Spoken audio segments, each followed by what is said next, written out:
Selamat pagi teman-teman GKI Taman Cibunut, selamat pagi teman-teman remaja, selamat pagi teman-teman pemuda. Puji dan syukur pada hari ini di kebaktian awal bulan November, kita kembali bersama-sama bisa menyaksikan kebaktian ibadah online GKI Taman Cibunut. Teman-teman, banyak sekali hal-hal yang kita patut syukuri dalam kehidupan kita, seperti keluarga yang sehat, seperti teman-teman yang sehat. Mungkin kita masih bisa kuliah online, masih bisa punya pekerjaan walaupun online. Banyak sekali berkat Tuhan yang tercurah dalam hidup kita. Maka dari itu, saya ingin ajak kita semua dengan hati yang bersuka cita, kita mau angkat satu pujian, Tabu Gendang.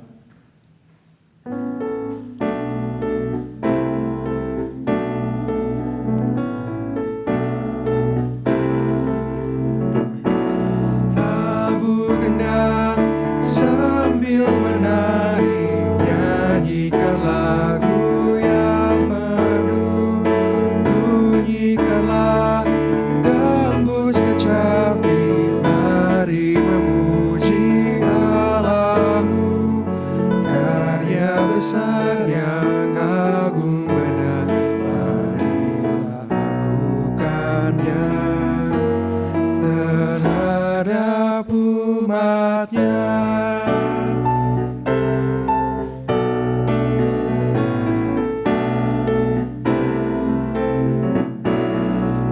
Israel pun atas berkatnya riang gembira bermazmur, ikut serta kita percaya dan kepadanya bersyukur. Tuhanlah baik, kasih-Nya ajaib kekal selamanya. Terpuji namanya.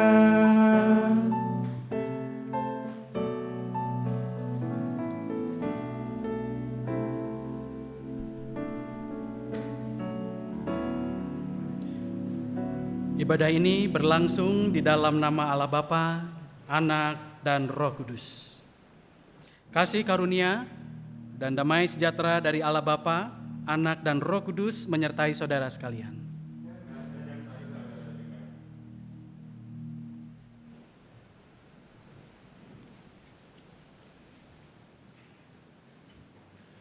Teman-teman, tema kita pada hari ini adalah berhasil di jalan Tuhan. Saya mau mengajak kita semua untuk bersama-sama membuka Alkitab kita, dan kita mau membaca sebuah ayat yang diambil dari 1 Raja-Raja, pasalnya yang kedua, ayatnya yang ketiga. 1 Raja-Raja, pasalnya yang kedua, ayatnya ketiga. Lakukanlah kewajibanmu dengan setia terhadap Tuhan Allahmu, dengan hidup menurut jalan yang ditunjukkannya, dan dengan tetap mengikuti segala ketetapan, perintah, peraturan, dan ketentuannya, seperti yang tertulis dalam hukum Musa, supaya engkau beruntung dalam segala yang kau lakukan dan dalam segala yang kau tuju. Teman-teman, sebenarnya apa sih yang dimaksud dengan berhasil? Atau apa indikator dari sebuah keberhasilan? Seringkali kita berpikir bahwa berhasil itu identik dengan menjadi orang yang kaya, menjadi bos, punya kedudukan yang tinggi dalam pekerjaan, usahanya laku. Tapi apakah itu yang dimaksud dengan berhasil dalam kekristenan? Dalam hidup tentunya kita ingin mendapatkan kebahagiaan. Umumnya orang berpikir bahwa kebahagiaan dapat dibeli dengan kekayaan, dan kebahagiaan tidak dapat dicapai tanpa kekayaan. Apakah benar bahwa itu target kita di dunia ini? Teman-teman, pada hari ini akan sama-sama belajar dan mendengarkan firman Tuhan. Sebenarnya seperti apa berhasil di jalan Tuhan, atau bagaimana caranya supaya kita berhasil di jalan Tuhan. Sebelum mendengarkan firman Tuhan, saya mau ajak kita semua sama-sama mengaku segala dosa yang telah kita perbuat. Saya izinkan kita semua mempunyai waktu pribadi dengan Tuhan, lalu saya akan menutupnya dengan doa.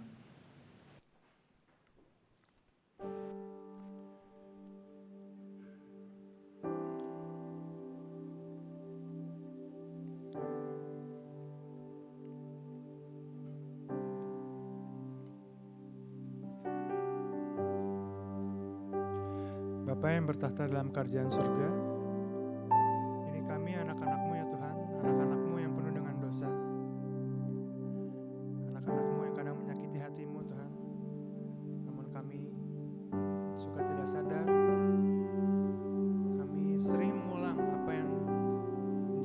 jalan kami. Tuhan Yesus, kami percaya Tuhan bahwa Engkaulah penolong kami, satu-satunya penolong kami Tuhan. Tidak ada yang lebih besar darimu. Tuhan Yesus, pada hari ini, di hari Minggu ini, kami mau datang secara pribadi, kami mau mengaku segala dosa yang telah kami perbuat. Kami ingin Tuhan menuntun jalan kami ke jalan yang lebih baik, supaya kami bisa berhasil Tuhan di jalan-Mu. Tuhan, tidak ada yang lebih besar dari yang kami kenal selain Engkau. Inilah doa kami ya Tuhan, dalam nama-Mu kami telah berdoa. Mari saya undang kita semua untuk menerima berita anugerah dari Tuhan yang diambil dari Mazmur 23 ayatnya yang keempat. Sekalipun aku berjalan dalam lembah kekelaman, aku tidak takut bahaya, sebab Engkau besertaku. Gadamu dan tongkatmu, itulah yang menghibur aku. Teman-teman, sebelum kita menerima berita firman Tuhan, mari kita siapkan hati kita, siapkan diri kita, siapkan pikiran kita. Kita mau nyanyikan lagu Kuasa-Mu terlebih besar. Kuasa-Mu terlebih besar, Tuhanku terlebih besar, tak pernah terlambat janji-Mu ya Tuhan, menolong hidupku. Kuasa-Mu terlebih besar, Tuhanku terlebih besar, tak pernah terlambat janji-Mu ya Tuhan, pulihkan hidupku.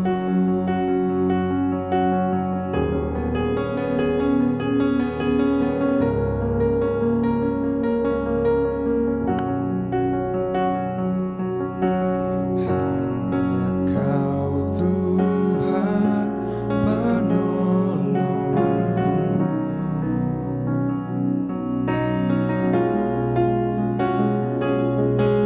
yang selalu setia bersamaku.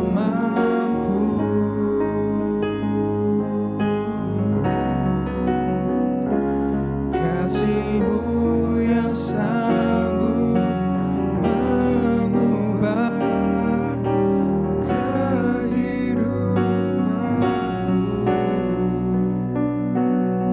Sungguh ku berserah, sungguh ku percaya, Kuasa-Mu terlebih besar, Tuhanku terlebih besar,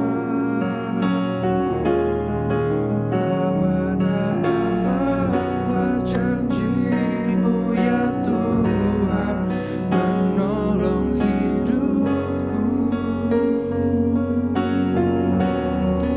Kuasa-Mu terlebih besar, Tuhanku terlebih besar,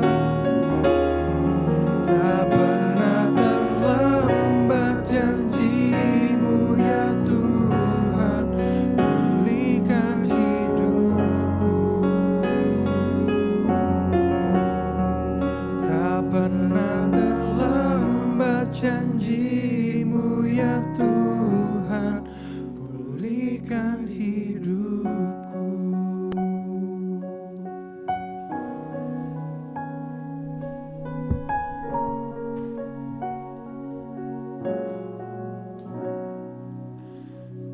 Mari kita bersatu di dalam doa. Tuhan Yesus Kristus, kami bersyukur untuk pemeliharaan-Mu di sepanjang kehidupan kami. Sekalipun kami berada dalam situasi yang tidak kami harapkan, yaitu pandemi COVID-19, tapi kami masih tetap bisa dipelihara oleh Tuhan sampai detik ini. Tentu banyak hal yang kami alami, suka dan duka, tapi semuanya itu bisa kami lewati tetap beriman kepada Tuhan. Sebagai anak-anak muda, kami sekarang ini mengikuti ibadah secara online untuk kesekian kalinya. Hati kami tetap mencintai Tuhan, mengasihi Tuhan. Dan kami tetap terhubung dengan rekan-rekan kami, anak-anak muda, sekalipun kami berada di tempat kami masing-masing. Karena ada Roh Kudus yang menyatukan kami. Sekarang ini kami mau membaca dan mendengarkan firman-Mu. Berikanlah hikmat-Mu kepada kami Tuhan, supaya kami memahami apa yang menjadi maksud-Mu bagi kami anak-anak muda ini, agar kami sanggup berkata-kata dan bertindak seturut kehendak Tuhan. Inilah kami anak-anak-Mu Tuhan, kami siap menyambut kebenaran firman-Mu. Di dalam nama Tuhan Yesus Kristus, Juru Selamat kami yang hidup, kami berdoa. Amin.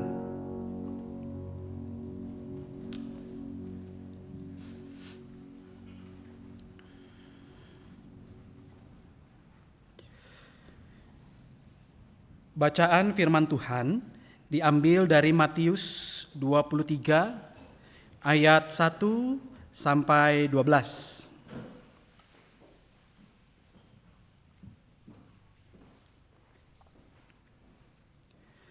Demikianlah firman Tuhan tertulis. Maka berkatalah Yesus kepada orang banyak dan kepada murid-muridnya katanya, ahli-ahli Taurat dan orang-orang Farisi telah menduduki kursi Musa. Sebab itu turutilah dan lakukanlah segala sesuatu yang mereka ajarkan kepadamu.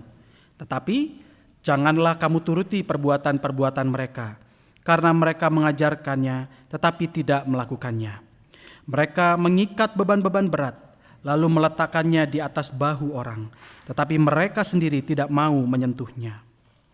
Semua pekerjaan yang mereka lakukan hanya dimaksud supaya dilihat orang. Mereka memakai tali sembahyang yang lebar dan jumbai yang panjang. Mereka suka duduk di tempat terhormat dalam perjamuan dan di tempat terdepan di rumah ibadat. Mereka suka menerima penghormatan di pasar dan suka dipanggil rabi. Tetapi kamu, janganlah kamu disebut rabi, karena hanya satu rabimu, dan kamu semua adalah saudara. Dan janganlah kamu menyebut siapapun bapa di bumi ini, karena hanya satu bapamu, yaitu Dia yang di sorga. Janganlah pula kamu disebut pemimpin, karena hanya satu pemimpinmu, yaitu Mesias. Barang siapa terbesar di antara kamu, hendaklah ia menjadi pelayanmu. Dan barang siapa meninggikan diri, ia akan direndahkan. Dan barang siapa merendahkan diri, ia akan ditinggikan. Demikianlah pembacaan firman Tuhan. Berbahagialah mereka yang mendengarkan firman Allah dan yang memeliharanya. Haleluya. Saudaraku, pada hari ini kita akan merenungkan firman Tuhan dengan tema berhasil di jalan Tuhan. Saudaraku, kita bersyukur dengan kemajuan teknologi sekarang ini, di mana kemajuan teknologi berhasil melahirkan beragam media sosial seperti Facebook, Instagram, TikTok, atau sejenisnya. Melalui media sosial ini, kita dapat mengekspresikan diri kita. Tentu banyak nilai positif yang lahir dari media sosial. Contohnya, semakin luasnya potensi bisnis bagi anak-anak muda. Kalau dulu orang bisa bekerja kalau sudah lulus kuliah, atau kalaupun sedang kuliah part time, di sela-sela waktu kuliahnya dia mencari pekerjaan. Tapi kalau sekarang anak muda, anggaplah usianya masih SMA, sudah bisa mencari uang sendiri karena media sosial yang tersedia di internet. Media sosial juga membuat kita semakin mudah untuk menerima banyak informasi. Bahkan informasi itu bisa kita dapatkan dengan cepat. Ditanya hari ini, kita bisa juga mencarinya di saat itu melalui media internet. Dan media sosial juga menolong kita untuk membangun relasi pertemanan kita dengan banyak orang. Kalau dulu kita berteman hanya di lingkaran terdekat kita, misalnya tetangga rumah, sekolahan, kampus, gereja. Kalau sekarang orang luar pulau pun, bahkan luar negeri pun bisa menjadi sahabat kita. Sama halnya dengan dua sisi koin, selain memberikan beragam keuntungan, media sosial juga memiliki sisi gelap yang bisa merugikan. Mungkin di antara saudara-saudara sekalian, rekan-rekan mudaku sekalian, ada yang pernah menonton film The Social Dilemma. yang dirilis pada tanggal 9 September 2020. Jadi filmnya baru-baru ini. Di mana film The Social Dilemma itu film yang isinya membongkar dampak-dampak negatif dari media sosial. Di antaranya beredarnya informasi bohong atau hoax, interaksi antar individu yang semakin menurun. Jadi semakin giat kita di internet, tetapi secara real life kita semakin menurun kualitas relasinya. Dan bagaimana iklan-iklan di internet itu bekerja dan berdampak bagi kehidupan kita. Dan bagaimana pengaruh kesehatan mental manusia pun juga bisa terdampak karena media sosial. Hingga hal-hal yang berhubungan dengan politik hingga kepentingan negara. Mungkin di antara teman-teman ada yang pernah misalnya mencari sesuatu di media sosial, tetapi kemudian ketika membuka suatu situs, barang yang saudara cari itu tiba-tiba muncul sebagai iklan, gitu ya. Jadi kita bisa melihat bagaimana sosial media itu bisa mempengaruhi seluruh kehidupan kita. Nah, ada sisi gelap yang lain, misalnya karena pertemanan di media sosial, ya muncullah cybercrime. Ya, orang kesepian karena menurunnya kualitas pertemuan secara real life, dia mencari teman di Facebook atau Instagram, kemudian pengen ketemu secara real life, dan ketika ketemu nggak tahu kalau ternyata orang itu adalah orang yang jahat, gitu ya. Dan penipuan seputar jual beli online ini sudah marak terjadi dalam kehidupan kita, baik sebelum media sosial itu booming maupun ketika media sosial sudah menjadi booming seperti sekarang ini. Nah, di samping semuanya itu, seperti yang dikatakan The Social Dilemma, pengaruh media sosial yang cukup signifikan bagi anak-anak muda dan juga sebetulnya bagi masyarakat dewasa umumnya adalah munculnya kecenderungan narsistik. Mungkin ada di antara teman-teman, saudara-saudara, rekan-rekan muda yang tahu apa itu narsistik. Narsistik adalah kondisi gangguan kepribadian di mana seseorang akan menganggap dirinya sangat penting dan harus dikagumi. Pengertian ini, yaitu kepribadian narsistik, itu berasal dari Yunani. Ketika seorang pemuda bernama Narsisus itu jatuh cinta pada bayangannya sendiri ketika tidak sengaja melihat dirinya pada kolam air. Wah, ganteng banget ya gua, gitu ya. Wah, betapa menariknya penampilanku, kira-kira begitu kalau kita imajinasikan. Pengidap kepribadian narsistik biasanya merasa bahwa dirinya memiliki pencapaian yang luar biasa dan lebih baik dari orang lain, dan merasa bangga secara berlebihan, padahal capaiannya itu biasa-biasa saja. Mengidap narsistik juga biasanya memiliki tingkat empati yang rendah kepada orang lain dan menganggap dirinya memiliki kepentingan yang lebih tinggi dari orang lain. Pengidap gangguan kepribadian narsistik memiliki perasaan yang mudah tersinggung dan bisa dengan mudah merasakan depresi ketika mereka dikritik oleh orang lain, meskipun mereka memiliki tingkat kepercayaan diri yang tinggi. Jadi orang-orang yang punya tingkat kepercayaan diri tinggi ketika dikritik di media sosial bisa garang, bisa marah, gitu ya. Nah, inilah yang bisa muncul dalam kehidupan anak-anak muda ketika media sosial sangat mempengaruhi kehidupan kita. Kenapa bisa narsistik? Ya karena kita selalu setiap hari melihat apa yang diiklankan atau apa yang muncul atau apa yang terupload di media sosial kita. Misalnya kita melihat teman kita baru beli sepatu baru, ya, sepatu yang keren, ya, bermerek dan termasuk sepatu yang rare atau jarang. Ya. Kemudian kita menjadi melihat, wah ini orang keren banget nih, sukses, dan gimana nih kalau gua bisa melakukan hal tersebut. Nah, mungkin kita tidak bisa membeli sepatu itu, kemudian kita excuse lalu memamerkan hal-hal lain yang menurut kita itu orang lain tidak bisa memilikinya. Tetapi intinya di situ bukan barang apa yang kita pamerkan, tetapi perilaku untuk menunjukkan itu. Jadi ini bisa dilihat sebagai potensi munculnya narsistik atau rasa cinta diri, di mana kita sangat membutuhkan untuk orang lain kagumi dan puji untuk apa yang kita miliki dan apa yang kita capai. Jauh sebelum adanya media sosial yang memunculkan kecenderungan narsistik, di samping nilai-nilai positif yang bisa kita banggakan juga dari media sosial, di zaman Tuhan Yesus kita menemukan bagaimana ahli-ahli Taurat dan orang-orang Farisi memiliki kecenderungan narsistik juga. Nah, teman-teman bisa lihat dari Matius 23 ayat 6 ya, dan seterusnya. Yesus mengatakan, semua pekerjaan yang mereka lakukan hanya dimaksud supaya dilihat orang. Jadi saudara bisa bayangkan mereka ibadah, mungkin mereka tidak mencintai ibadah itu. Tetapi aku melakukan ini supaya orang lain lihat, oh dia seorang rohaniwan yang oke punya nih, gitu, yang benar nih. Gitu. Hanya untuk dikagumi oleh orang dan dilihat oleh orang. Mereka memakai tali sembayang yang lebar dan jubai yang panjang. Untuk apa? Supaya bisa dibedakan antara masyarakat biasa dengan rohaniwan. Karena dari pakaian itu bisa kelihatan, oh ini rohaniwan, ini masyarakat biasa.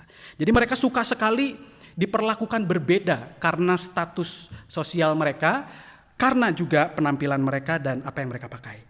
Mereka suka duduk di tempat terhormat dalam perjamuan dan di tempat terdepan di rumah ibadat.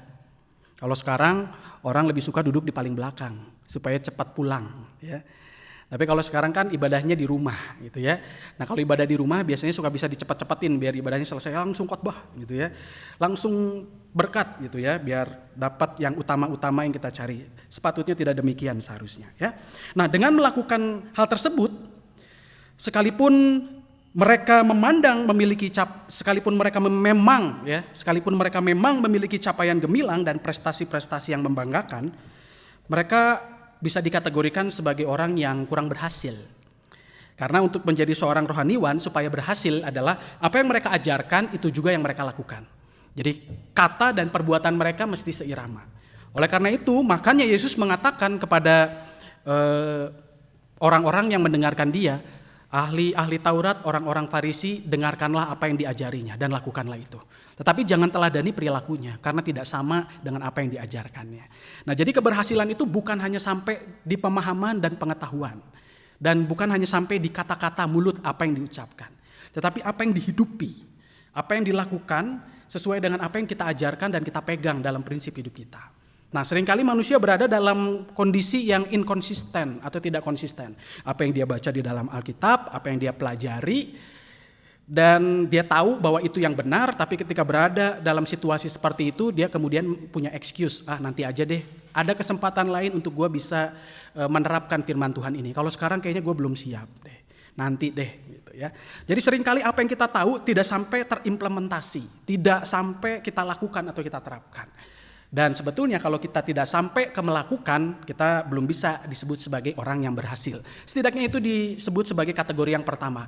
Apa yang kita pegang, apa yang kita akui, apa yang kita sampaikan dalam kata-kata, lakukanlah itu. Maka kita patut disebut sebagai orang-orang yang berhasil. Bukan hanya yang itu, ada kategori yang kedua yang disebut dengan keberhasilan. Keberhasilan hidup seseorang adalah ketika seseorang merendahkan dirinya di hadapan masyarakat, sekalipun dia adalah sosok yang berprestasi, sosok yang memiliki capaian-capaian yang gemilang.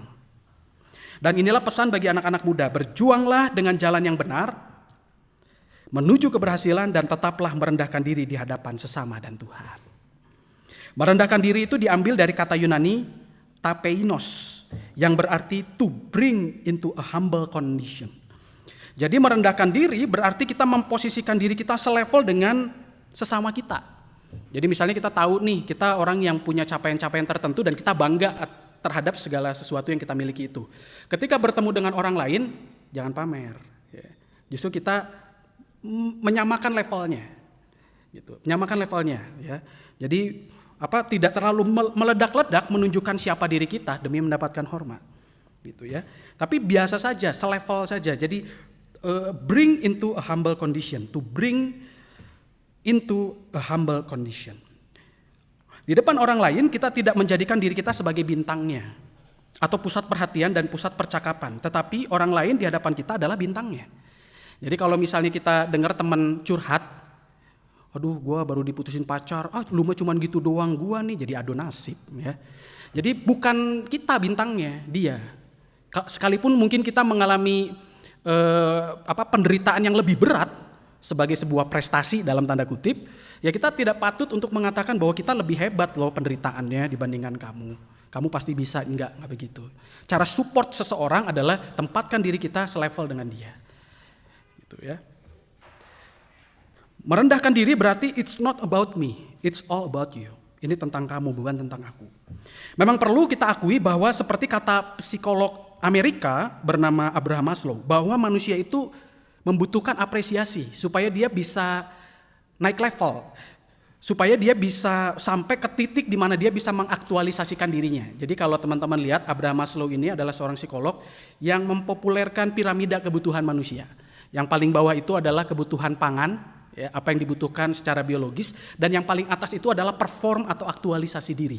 Dan sebelum perform adalah yang di bagian yang kedua, yaitu apresiasi atau self esteem, di mana itu bisa menolong kita supaya sampai ke tahap yang lebih utama, yaitu aktualisasi diri. Memang betul bahwa kita butuh apresiasi. Memang betul kita butuh penghargaan, butuh dihormati, butuh dikagumi, ya.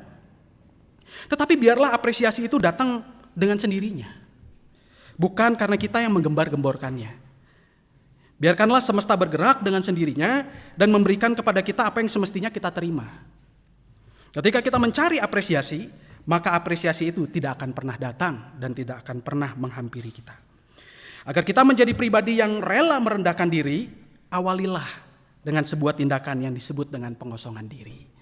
Kalau teman-teman tahu Filipi 2 pasal 7 itu kita belajar tentang pengosongan diri, atau dalam bahasa Yunani kenos, di mana Yesus Kristus yang adalah Allah, dia tahu bisa bermujizat, melakukan apapun, tetapi dia mengosongkan dirinya, membuat dirinya itu sebagai hamba. Hamba itu kan sosok yang rendah kelas sosialnya dalam struktur masyarakat pada saat itu. Jadi dia menurunkan levelnya, sekalipun aku ini Mesias, Allah yang menjadi manusia, aku mau status sosialku tuh ada di hamba. Nah, itu yang dilakukan oleh Yesus, pengosongan diri atau kenos, ya. Nah, kata kenos sendiri atau pengosongan diri itu diterjemahkan bertangan hampa. Ya, jadi tangan kita ini tidak memegang atau tidak membawa apa-apa. Misalnya kalau saudara-saudara, rekan-rekan muda sekalian pergi berwisata ke satu tempat, pulang tidak bawa oleh-oleh, mampir ke rumah saudara, nah itu bertangan hampa sebenarnya. Ya. Saya tidak membawa apa-apa. Tetapi bertangan hampa bukan hanya seperti itu artinya, tapi juga kita mengosongkan cangkir kita yang sudah terisi dengan air. Di mana air itu bisa berupa prestasi, segala sesuatu yang bisa kita banggakan, pengetahuan, pengalaman, wawasan, segala sesuatu yang berharga di dalam kehidupan kita yang sebetulnya kalau ditandingkan dengan orang lain kita menang nih, dan harusnya lu appreciate gua gitu ya. Nah, kita kosongkan semuanya itu dalam cangkir kita, lalu kita mendatangi orang lain sebagai orang yang bertangan hampa atau bercangkir kosong. Sorry, gua ini dalam tanda kutip, gua orang bodoh. Gua gak bisa apa-apa, gua mau belajar. Tapi bukan untuk supaya kita ditinggikan. Kan ada yang merendahkan diri untuk ditinggikan, bukan. Tapi memang gaya hidup kita memang seperti itu. Aku punya sesuatu yang patut kubanggakan, tetapi aku mau datang ke kamu itu sebagai orang yang tidak bisa apa-apa. Belajar. Maka dari situ orang lain akan menghargai kita. Ya.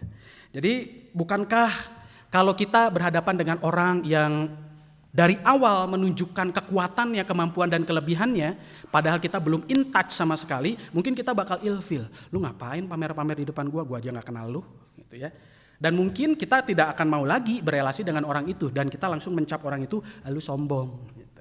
Tapi andai kata dalam first impression kita mengatakan bahwa saya ini yang sedang belajar. Segala sesuatu yang saya alami semuanya itu tidak ada harganya dan nilainya dibandingkan apa yang dicapai oleh Bapak Ibu, oleh teman-teman sekalian. Aku di sini masih belajar dan mari belajar bersama-sama. Padahal di balik itu semua dia orang top, kita tahu. Tapi dia menunjukkan pribadi yang humble. Ya, dia mau menunjukkan bahwa level kita sama. Ya, sekalipun misalnya ya, aku adalah seorang bos, tapi dalam keadaan sekarang ini aku adalah sama sepertimu. Aku adalah orang yang punya hati, bisa tersakiti juga. Aku selevel denganmu. Aku tidak lebih tinggi atau lebih rendah darimu. Gitu ya. Itu yang disebut dengan merendahkan diri. Dan inilah yang bisa disebut dan dikategorikan sebagai keberhasilan. Kalau yang pertama, kata dan perbuatan menyatu. Lalu yang kedua adalah apa yang kita lakukan yang berhasil semuanya itu, biarlah itu menjadi konsumsi kita. Ya. Berbeda kalau misalnya orang lain ingin belajar dan suasananya berbeda. Ya, misalnya dalam sebuah seminar, dan memang dalam seminar itu kita wajib untuk memperkenalkan siapa kita dan apa prestasi kita. Dan biarlah kita menunjukkannya juga dengan situasi dan kondisi yang tepat, dalam suasana yang baik, ya, dengan cara yang baik juga. Jadi saudaraku, marilah kita berupaya untuk hidup merendahkan diri di hadapan sesama dengan melakukan pengosongan diri, yaitu menempatkan diri kita di hadapan Allah dan sesama sebagai dalam tanda kutip ya, dalam tanda kutip orang yang bodoh.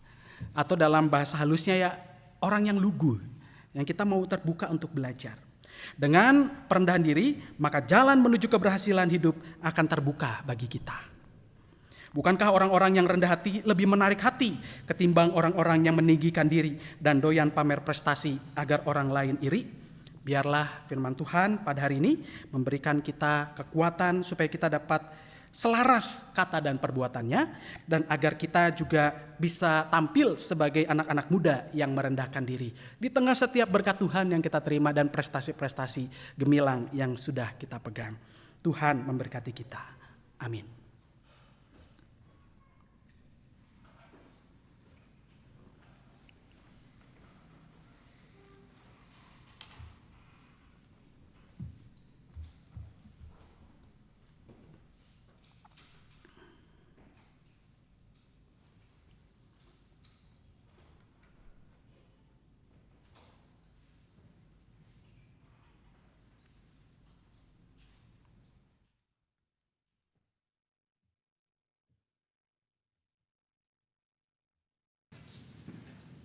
Saat kita bangkit berdiri, kita akan bersama-sama mengucapkan pengakuan iman rasuli kita seperti yang dilakukan Bapak-Bapak Gereja 17 abad yang lalu. Mari kita sama-sama mengakuinya. Sedemikian.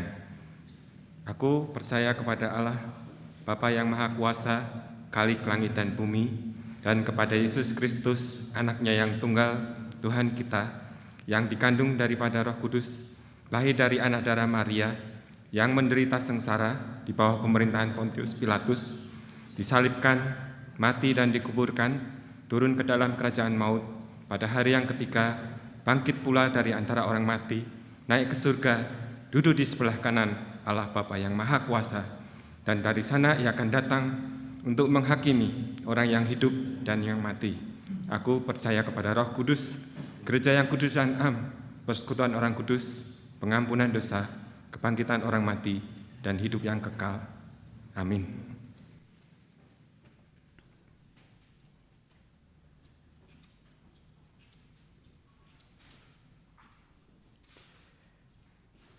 Rekan-rekan muda, mari kita bersatu di dalam doa syafaat. Tuhan Yesus Kristus, kami bersyukur untuk kebaikan-Mu, berkat-berkat-Mu yang kami rasakan setiap hari. Hari ini kami diingatkan sekali lagi oleh-Mu untuk dapat tampil sebagai anak-anak muda yang merendahkan diri. Karena dari situlah keberhasilan akan datang di dalam kehidupan kami. Kami tahu bahwa berkat-berkat Tuhan itu hebat dan luar biasa dalam kehidupan kami. Bahkan ada di antara kami yang bisa memiliki capaian-capaian spektakuler. Tapi biarlah kami memandang itu sebagai sesuatu yang kami syukuri karena Tuhan yang memberikannya. Bukan sebagai sesuatu yang bisa kami sombongkan untuk menaikkan harga diri kami. Karena seperti yang kami tahu dari firman Tuhan, ketika kami meninggikan diri kami, maka kami akan direndahkan.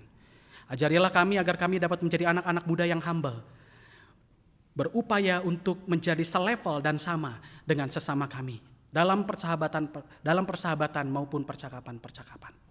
Tuhan Yesus Kristus, Engkau juga mengajarkan kami agar kami melakukan apa yang kami katakan, apa yang kami dengar dan apa yang kami pegang sebagai prinsip hidup. Apa yang kami pahami itu, biarlah juga tertuang dalam setiap perbuatan kami. Dan dengan demikian kami dapat disebut sebagai anak-anak Tuhan yang berhasil. Kami percaya ada Tuhan yang selalu membimbing dan menyertai kami, sehingga apa yang kami pegang dan kami yakini itu benar-benar bisa terimplementasi di dalam perkataan dan perbuatan kami sehari-hari sebagai pengikut Tuhan Yesus. Tuhan Yesus Kristus, kami berdoa di dalam syafaat ini terkhusus untuk anak-anak muda-Mu yang sekarang ini masih berada dalam kondisi pembelajaran jarak jauh, baik di SD, SMP, SMA, kuliah, bahkan anak-anak yang masih di taman kanak-kanak. Kami percaya Tuhan bahwa situasi ini memang membuat kami tidak nyaman. Tetapi ada Tuhan yang selalu menghibur dan menguatkan kami supaya proses pembelajaran yang berbeda itu PJJ bisa kami lalui dengan penuh syukur. Dan kami tetap bisa belajar, memperoleh banyak pengetahuan dari apa yang kami alami dalam PJJ setiap harinya. Berkatilah guru-guru kami dengan metode yang baru ini supaya mereka bisa beradaptasi dengan tepat, dengan cepat. Dan mereka juga bisa tetap berbagi ilmu pengetahuan, memberikan perhatian kepada kami. Berikanlah kekuatan kepada mereka agar mereka juga bisa melalui setiap tantangan hidup yang mereka alami sebagai pengajar di di sekolahan dan kampus. Tuhan Yesus Kristus, kami berdoa juga untuk karir kami sebagai anak-anak muda yang sudah masuk ke dunia kerja. Mungkin kami berhadapan dengan situasi yang berbeda. Mungkin kami kesulitan untuk mencari lapangan pekerjaan. Kami percaya bahwa rancangan Tuhan adalah rancangan damai sejahtera. Maka Tuhan akan mempertemukan kami dengan tempat ladang di mana kami akan bertani di situ. Ladang di mana kami akan menuai hasilnya di situ. Dan kami akan menjadi terang di tempat di mana Tuhan mempercayakan kami di situ untuk bekerja menjadi berkat. Tuhan, kami yang bergumul dengan pasangan hidup, kami percaya Tuhan juga akan memeliharanya. Tuhan akan mempertemukan kami dengan orang yang tepat, yang bisa menerima kami apa adanya. Dan kami pun juga bisa menjadi orang yang baik untuk orang yang Engkau datangkan bagi kami itu. Tuhan Yesus Kristus, berkatilah kedua orang tua kami, orang-orang yang mengasuh kami, wali-wali kami, supaya mereka diberikan kesehatan oleh Tuhan dan diberikan kesabaran dalam mendidik kami.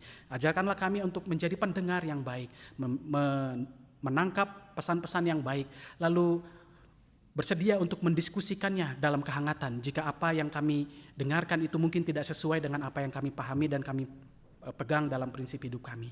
Tuhan Yesus Kristus, kami bersyukur untuk pemeliharaan-Mu, terkhusus untuk kesehatan kami. Biarlah kami dapat senantiasa terus sehat, agar kami dapat terus melayani Tuhan, dan kami tetap terus dapat produktif, menghasilkan karya-karya yang memberkati sesama kami. Tuhan, tentu ada di antara kami yang mengalami sakit penyakit, entah gejala COVID, entah memang terkonfirmasi kena COVID, entah juga penyakit-penyakit lainnya. Kami percaya bahwa Engkau adalah tabib di atas segala tabib yang sanggup memulihkan kami dari sakit penyakit itu. Biarlah kami terus mengandalkan Tuhan, karena kami percaya bahwa Engkau turut bekerja di dalam segala sesuatu mendatangkan kebaikan. Tuhan Yesus Kristus, biarlah persekutuan kami, anak-anak mudamu, generasi mudamu ini dapat senang terpelihara, dan bahkan ketika kami sudah kembali dapat beribadah di gereja ini secara tatap muka, kami tetap memiliki ikatan persahabatan yang baik, dan kami memiliki semangat untuk membangun gereja ini, membangun kota kami, dan membangun bangsa kami, membangun dunia ini. Terima kasih Tuhan untuk firman Tuhan dan untuk peribadahan yang boleh kami ikuti. Inilah doa yang kami panjatkan hanya di dalam nama Tuhan Yesus Kristus, Juru Selamat kami yang hidup. Amin.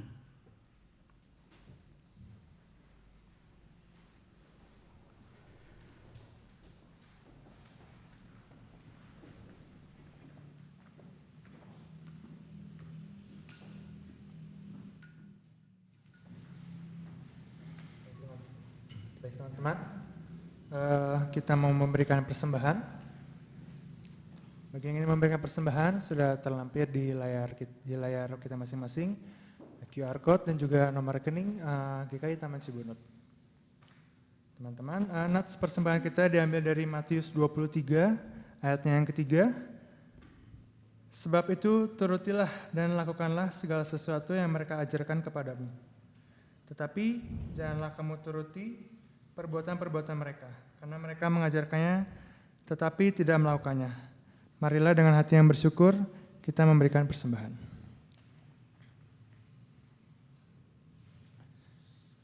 Mari kita berdoa.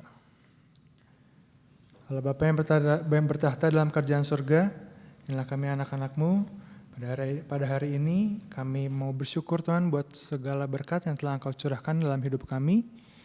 Tuhan Yesus, inilah persembahan kami Tuhan. Kami berdoa Tuhan bagi orang-orang yang mengelolanya.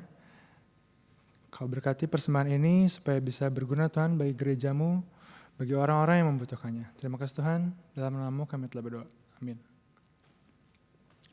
Teman-teman, banyak sekali yang bisa kita dapat dari khotbah hari ini. Namun intinya saya kembali mengajak kita untuk kita bisa mengosongkan diri kita.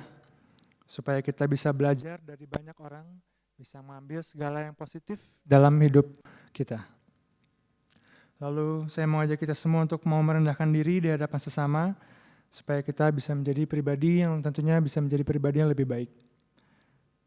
Teman-teman, jangan pernah takut berjalan sendirian, karena kita tahu bahwa Tuhan turut bekerja dalam setiap perbuatan kita. Mari kita nyanyikan lagu Engkau Turut Bekerja.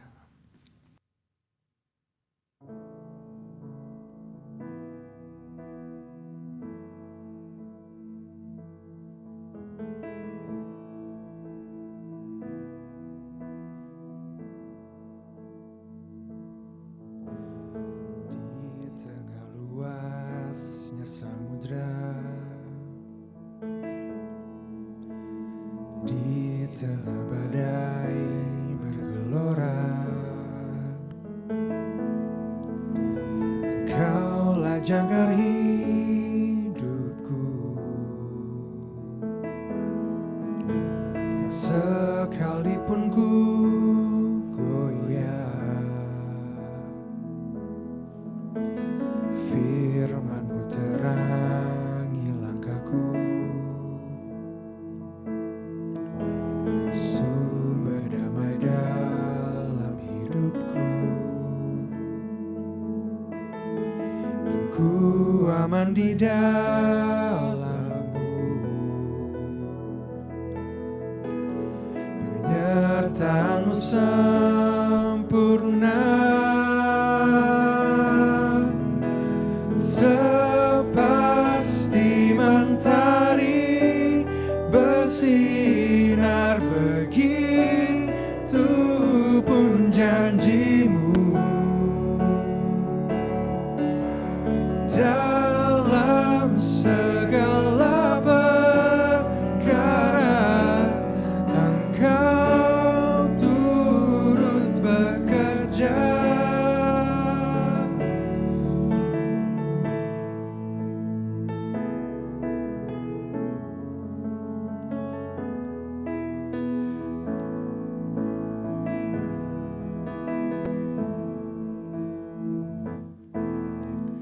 Di tengah luasnya samudra,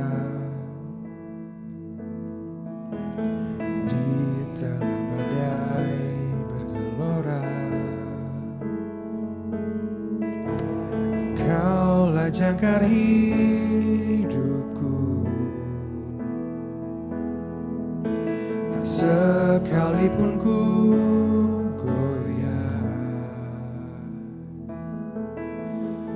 Firman-Mu terangi langkahku, sumber damai dalam hidupku. Dan ku aman di dalam-Mu, penyertaan-Mu sempurna,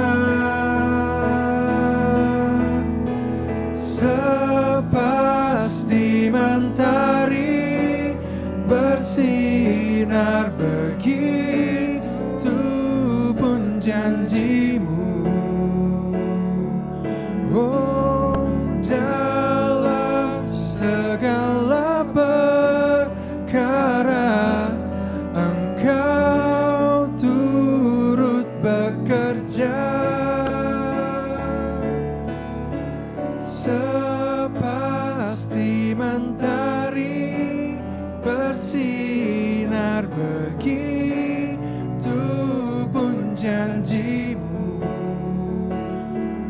Oh, dalam segala perkara Engkau turut bekerja. Sepasti mentari bersinar, begitu pun janji-Mu. Dalam segala perkara Engkau turut bekerja.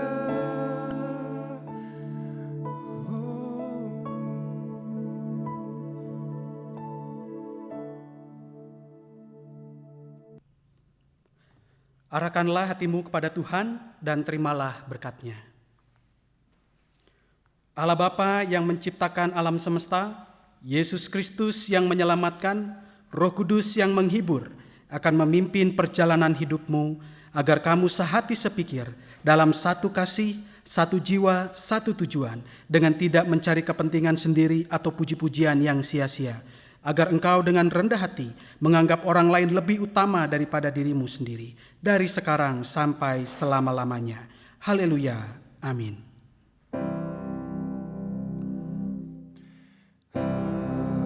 Haleluya, haleluya,